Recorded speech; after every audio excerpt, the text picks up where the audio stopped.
Hi beautiful people, welcome back to another video.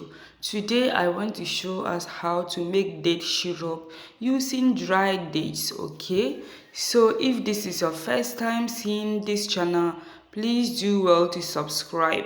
So let's get into the video. This is the amount of dates I'm going to be using for the date syrup.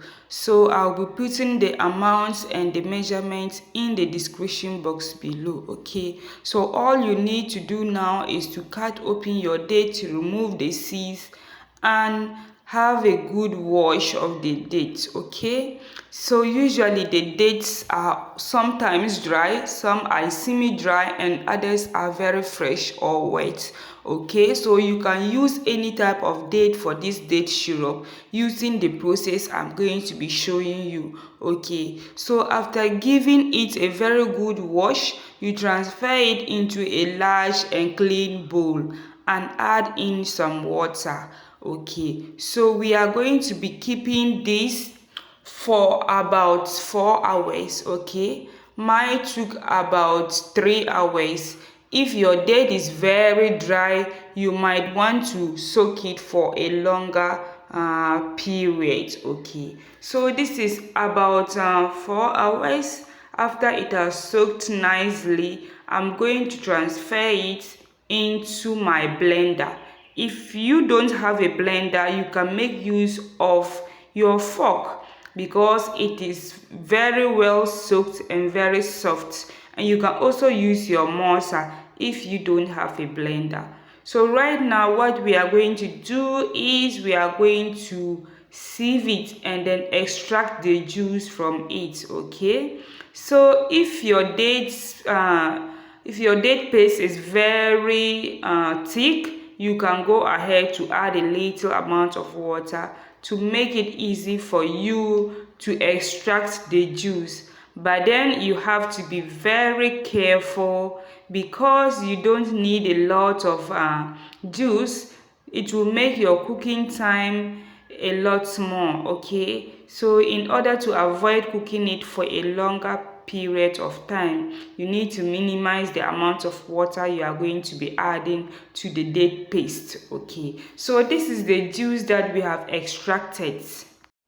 So with the date chaff, you can use it for a lot of things.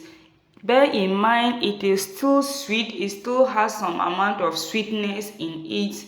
You can use it in your smoothies, you can dry it and then grind it into powder.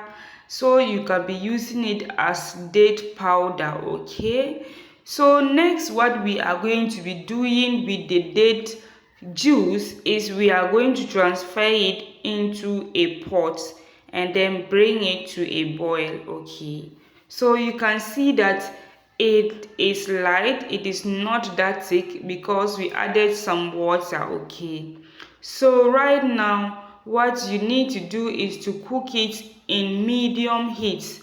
This can take longer, up to 2 hours. Okay, but if you did not add a lot of water, you can cook it for like an hour, then it begins to thicken. Okay, so if this is your first time seeing this channel, please, my name is Nima. I'm so happy to have you watching my video. Please do well to subscribe and like this video as well.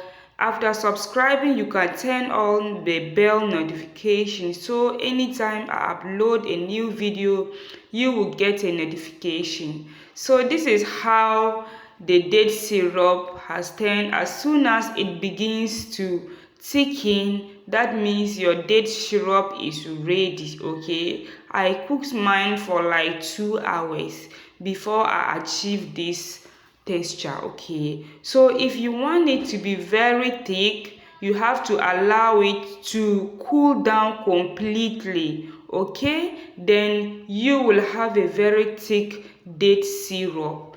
You can use this date syrup for a number of uses. It has a lot of benefit. Okay, you can use this as your sweetener. Yes, in place of white sugar. You can use it in place of honey. You can use it for a number of delicacies or a number of benefit. Okay, so we are going to be storing this in a tight fitting container. Yes, and that is how you can keep it in your deep freezer, in your fridge or deep freezer, for a maximum of 1 month. Okay, without any preservatives. Okay, so bear in mind that you can use this day syrup for a lot of delicacy, as you can use it as a syrup for your pancakes and a lot more. So this is how it looks like.